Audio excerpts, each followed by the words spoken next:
Bienvenidos al audio estudio de la Biblia. A continuación, la lectura de las Escrituras, una breve explicación y los versículos que se relacionan. Génesis capítulo 31, versículos 1 al 3. El capítulo 31 de Génesis nos relata cómo Jacob regresa a Canaán, la tierra prometida.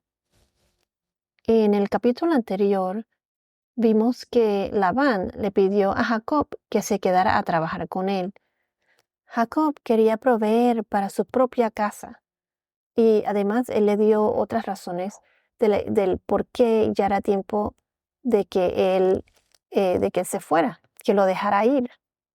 Jacob le propuso a Labán pastorear y cuidar de sus rebaños, apartando de él toda oveja moteada, manchada y todos los corderos negros.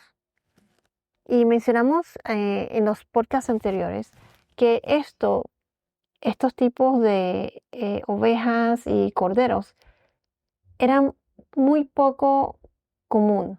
Eran poco comunes, pero valiosos, muy valiosos. Y como explicamos anteriormente, era costumbre o tradición en aquella época que Labán no lo dejara ir con las manos vacías.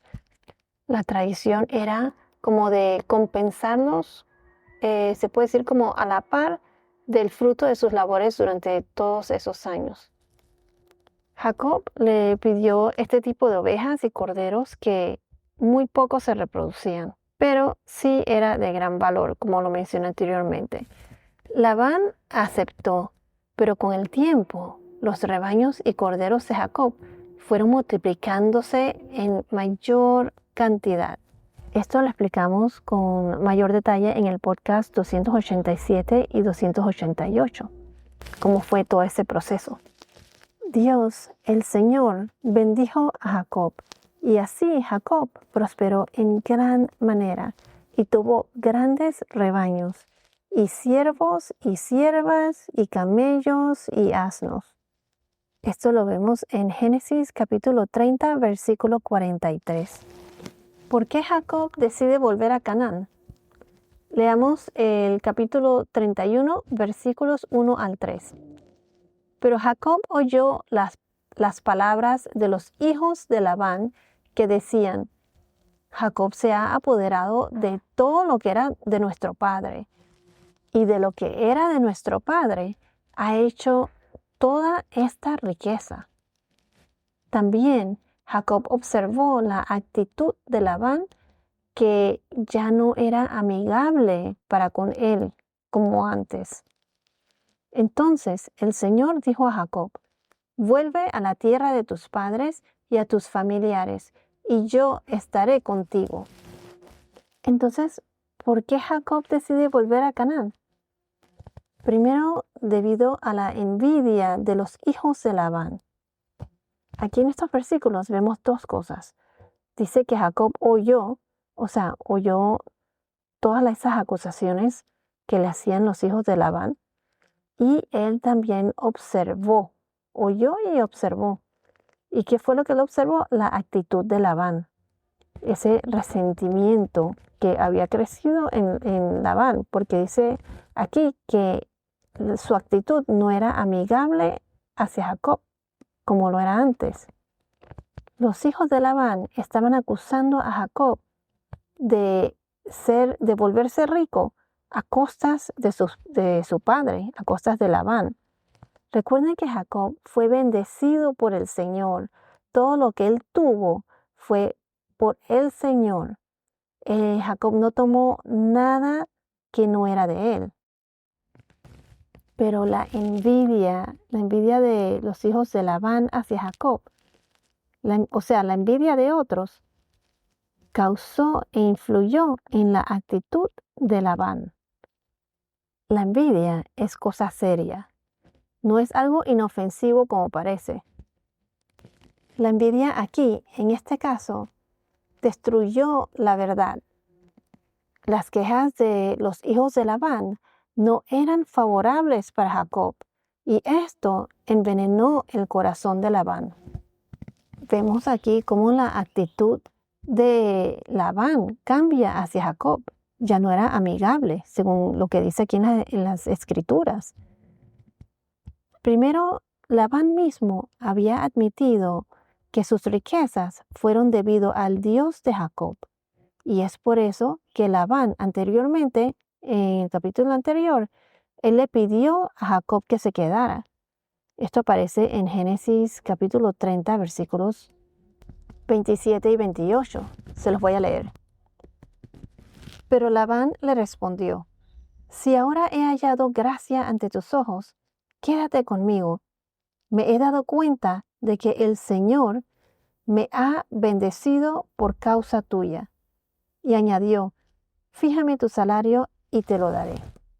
La envidia es mala. Y no solo por sí sola, sino por lo que resulta de la envidia, que causa confusión, causa división entre las personas, cosas malas. O sea, es un pecado que envenena. La envidia es un pecado. Es muy importante hablar de esto porque parece algo inofensivo, pero no lo es. La envidia es un pecado que envenena. En la primera carta de Pablo a los Corintios, capítulo 3, versículo 3, dice así: porque todavía son carnales, pues habiendo celos y discusiones entre ustedes, ¿no son carnales y andan como hombres del mundo? En otras palabras, la envidia es un pecado venenoso, acompañado por celos, causando divisiones, discusiones entre los hombres, unos con otros. Si vamos a Tito, capítulo 3, versículo 3, dice así: porque nosotros también en otro tiempo éramos necios, desobedientes, extraviados, esclavos de deleites y placeres diversos, viviendo en malicia y envidia, aborrecibles y odiándonos unos a otros. ¿En dónde nosotros vemos esto hoy en día? En el día de hoy. En el Internet, en las redes sociales. No te dejes llevar o influir en todo eso que ves o oyes o escuchas en las redes sociales. Es muy pegajoso y venenoso. Hay que tener mucho cuidado con eso y es más, uno se debe alimentar de cosas más productivas.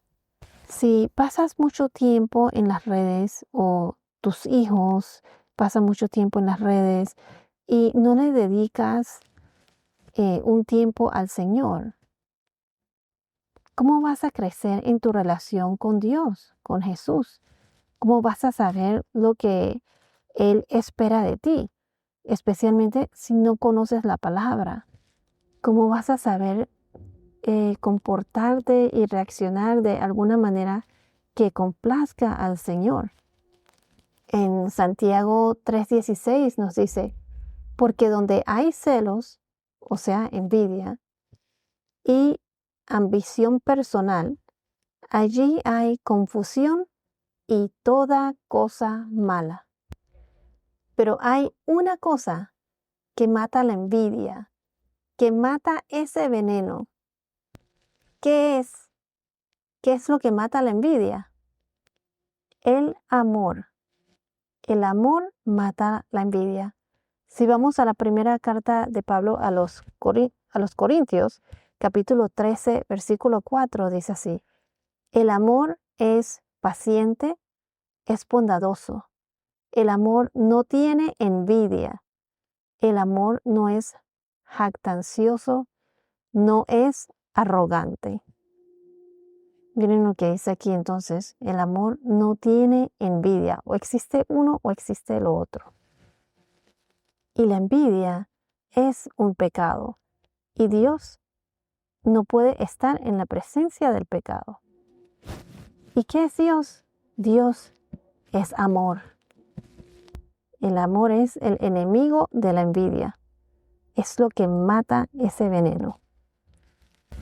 Es más, se podría decir que la envidia fue una de las causas que mandó a Jesús en la cruz. ¿Por qué digo esto?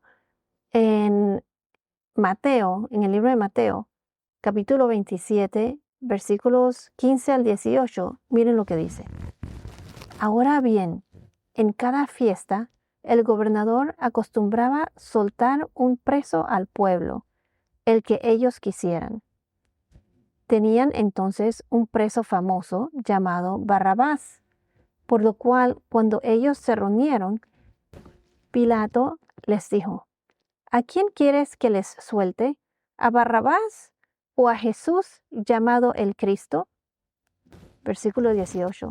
Porque él sabía que lo habían entregado por envidia. Aquí clarito lo dice, porque él, o sea, Pilato, sabía que lo habían entregado por envidia. Por eso ellos escogieron a Jesús para ser crucificado en vez de a Barrabás. Todo esto por envidia. Bueno, entonces regresando al tema, Jacob decide volver a Canaán. ¿Por qué? Por la envidia que tenían los hijos de Labán, o sea, por sus acusaciones, la cual no tenían peso, ya que Jacob fue bendecido por el Señor y todas esas riquezas, como lo mencioné antes, fue por el Señor. También la actitud de Labán hacia con Jacob. Como mencioné que ya él no era amigable con Jacob, pero también fue por el Señor que Jacob quiso regresar.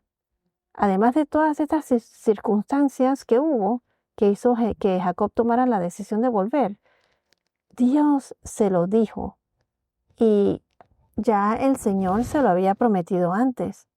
Si vamos a Génesis capítulo 28, versículo 15, nos dice así, ahora bien, yo estoy contigo, te guardaré por donde quiera que vayas, y te haré volver a esta tierra. No te dejaré hasta que haya hecho lo que te he prometido. Dios mismo le dijo antes que Él lo hará volver a esa tierra, a la tierra de Canaán. Esto se lo dijo el Señor a Jacob en un sueño, cuando salió de Berseba y fue para Harán. Él le puso a este lugar el nombre de Betel. Jacob sabía y tenía fe de que Dios estaría con él y de que volvería sano y salvo a su casa. El Señor le dice y hace volver a Jacob y le recuerda que él, o sea, el Señor, estará con él, estará con Jacob siempre. Jacob, ¿qué hizo? Jacob obedeció. Entonces Jacob, al tomar esa decisión, ¿qué fue lo que les dice a sus esposas, a Raquel y a Lea? Esto está en los versículos 4 a 9. Esto lo veremos en el próximo podcast. Bueno, esto es todo por ahora. Que tengas un día muy bendecido y hasta la próxima.